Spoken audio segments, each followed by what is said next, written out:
Hey guys, it's Emily. Today I just wanted to talk about the different types of bipolar and the symptoms to look for those of you that may be concerned that maybe you are bipolar, or maybe for you to gain more insight or a better understanding of what it's like to live with bipolar or the other types of bipolar. Bipolar disorder is divided into several subtypes. Each has a different pattern of symptoms.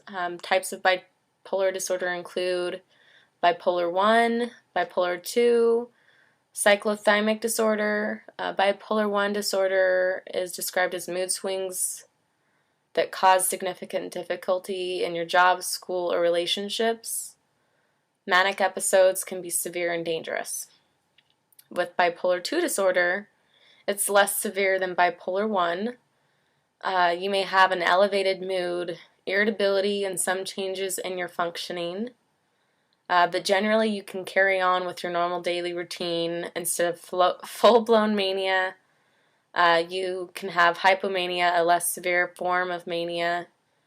And then in bipolar 2, you can also have periods of depression that typically last longer than periods of hypomania. With cyclothymic disorder, it's also known as cyclothymia. It's a mild form of bipolar disorder, which with cyclothymia, hypomania, and depression can be disruptive, but the highs and lows are not as severe as bipolar 1 and bipolar 2.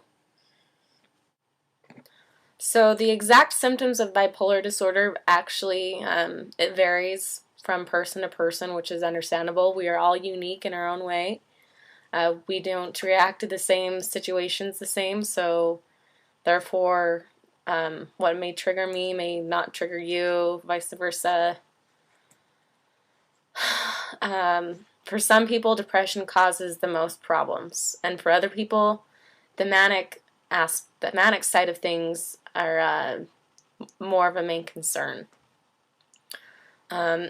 Symptoms of depression and symptoms of mania or hypomania may also occur together.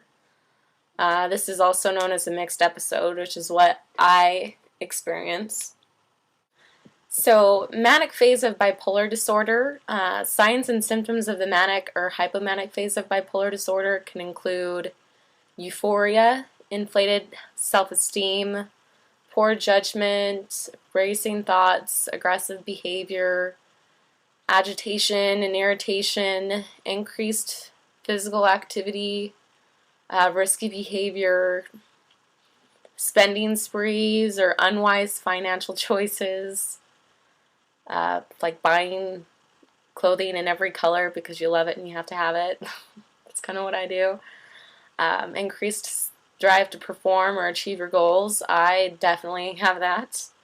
You also have an increased sex drive, which this may be TMI, but I currently I've no libido. I have no sex drive right now, and I'm just not even, it's not even a thing for me. So I'm not sure what that says, but there's also a decreased need for sleep. You are easily distracted. You could be careless or dangerous, even experiment with drugs or alcohol. Also, frequent absences from work or from school. And what are you guys doing? There can also be delusions or a break from reality, which is called psychosis, which is a little bit more serious. If you're experiencing that, then I would suggest, once you do come back to reality, that you kind of realize that, okay, something's not quite right and I need to go get help. Also, another symptom or sign is poor performance at work or school. And for me, my school is definitely taking a hit. And it's more specifically, it's my math class. The depressive phase of bipolar disorder, signs and symptoms of the depressive phase of bipolar disorder can include sadness, hopelessness, suicidal thoughts or behavior, anxiety, guilt, sleep problems, probably getting too much sleep, low appetite or increased appetite. I've noticed that when I'm depressed, I will eat anything and everything, and I just don't care.